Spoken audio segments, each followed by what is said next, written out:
அப்போ உனக்கு என்னோட டேலண்ட் மேலே உனக்கு நம்பிக்கை இல்லை அப்படியா? சரி, இப்போ பார்க்கலாமா?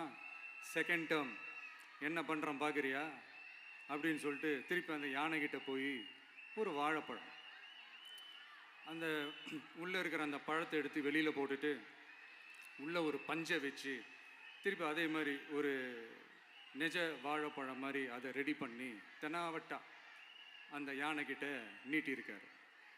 அந்த யானையும் தும்பிக்கையை அப்படியே பக்கத்தில் கொண்டு வந்து அவனை ஒரு சொல்லிட்டு அப்படியே தூக்கி போட்டு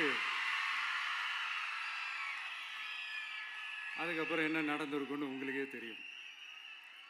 அந்த அடிபட்டு கிடந்த அந்த மிஸ்டர் ஜெகஜாலம்ஸ் கிட்ட அந்த ஃப்ரெண்டு வந்து காதலை சொன்னானா, யானைக்கு கொஞ்சம் மெமரி பவர் ஜாஸ்தி நினைக்கிறேன்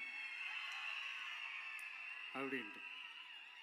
ஸோ இந்த கதையில் அந்த யானை யாருன்னு கேட்டிங்கன்னா நம்ம வாக்காளர்கள். அந்த மிஸ்டர் ஜெகஜாலம்ஸ் யாருன்னு கேட்டிங்கன்னா அது உங்கள் மைண்டுக்கு யாராவது வந்தாங்கன்னா அதுக்கு நிர்வாகம் பொறுப்பு இல்லை ராஜா, அதுக்கு நிர்வாகம் பொறுப்பு இல்லை. சரி, அது யாரா வேணா இருந்துட்டு போட்டோம். ஆனால் இங்கே இருக்கிறது ஒத்த யானை இல்லை, ரெட்டை யானைகள்.